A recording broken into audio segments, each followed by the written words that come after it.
Subscribe करें हमारे YouTube channel साधना gold को और पाएं वीडियो सबसे पहले। और हाँ, बेल आइकन दबाना ना भूलें। कथा सुनने की विधि क्या है? लिखा है सबसे पहले तो गत्वा नत्वा दत्वा। अगर कथा कराने का मन हो, गत्वा माने जाकर के किसी योग्य कुलीन सुलक्षण ब्राह्मण साधु के पास और किसी मानव किसी पुरुष साधु के पास। भागवत जी साहब कह रही हैं, भागवत में कभी पुरुष के अलावा इतर व्यक्ति को कथा का संदेश नहीं दिया। इसलिए गत्वा माने किसी योग ब्राह्मण, वो भी पढ़ा लिखा कैसा हो, विरक्तो वैष्णवो विप्रो। साफ लिखा है वक्ता के लिए। वक्ता कैसा हो? विरक्तो।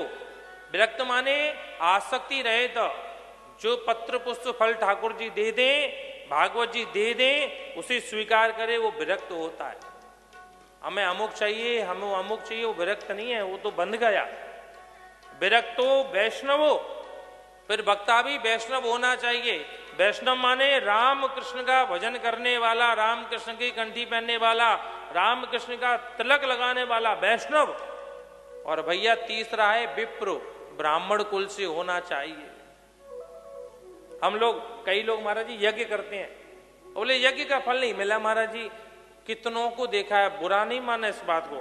हवन हो रहा है, आकर के बाद जूते खोले, उन्हीं सॉक्सों से बेल्ट लगाए, उन्हीं पैंटों से आकर के स्वाहा,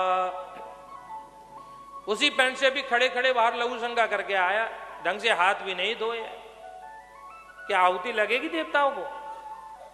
वो चमड़े के पैर में जूते हैं, उसी में सॉक्स पहन रखा है, खड़े। वो हमारे शास्त्रों में नियम है, लघु शंका जाओ तो 3 बार पैरों को धोया जाता है, कुल्ला किया जाता है। आपने किया? आप खुद अपवित्र हैं, आपने पूरे यज्ञ कुंड को अपवित्र कर दिया, यज्ञ कर्ता का यज्ञ नष्ट कर दिया। आप पुण्य के भागी नहीं है, आप पाप के भागी हैं। हाथ जोड़ लीजिए, दूर खड़े हो जाइए। ये सब करने की आवश्यकता थोड़ी। दक्षिण में यज्ञ जब होते हैं तो दक्षिण की शाम को महाराज बड़ी सावधानी से रहते हैं, ब्रह्मचर्य से रहते हैं, नैष्ठिकता के साथ रहते हैं, प्रातःकाल सिला हुआ वस्त्र धारण नहीं करते हैं, और फिर यज्ञ में बैठ करके मंत्रोच्चार के साथ काम करते हैं। जब यज्ञ किया जाता है तब ना जाकर यज्ञ से देवता प्रकट होते हैं। काले वर्षतु पर्जन्य पृथ्वी सस्य शालिनी देशोऽयं क्षोभरहिता ब्राह्मणा सन्तु निर्भया।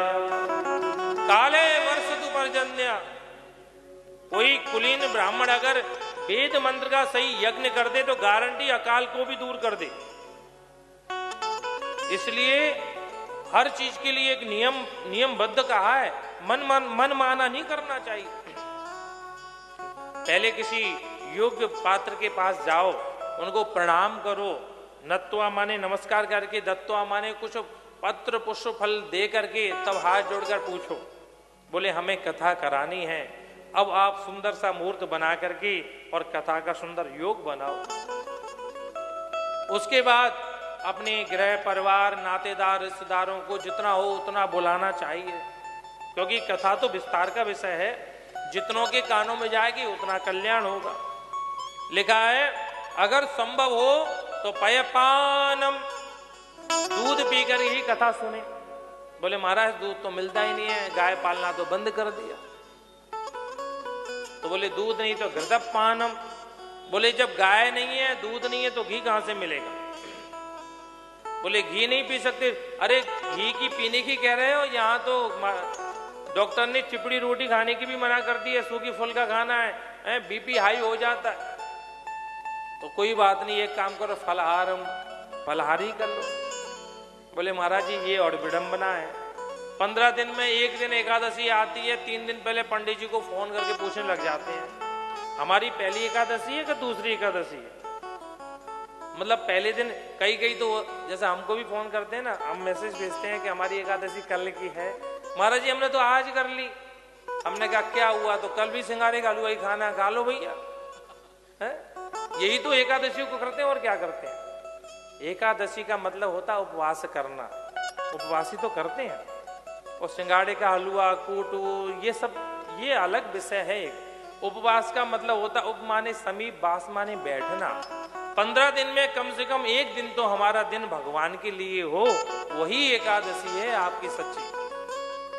आप जिस दिन भगवान के पास अधिक से अधिक बैठे, जिस दिन भगवान का भजन अधिक से अधिक किया, जिस दिन गुरु सेवा, जिस दिन गौ सेवा, अतिथि सेवा अधिक की, समझ जाओ आपकी उसी दिन एकादशी है।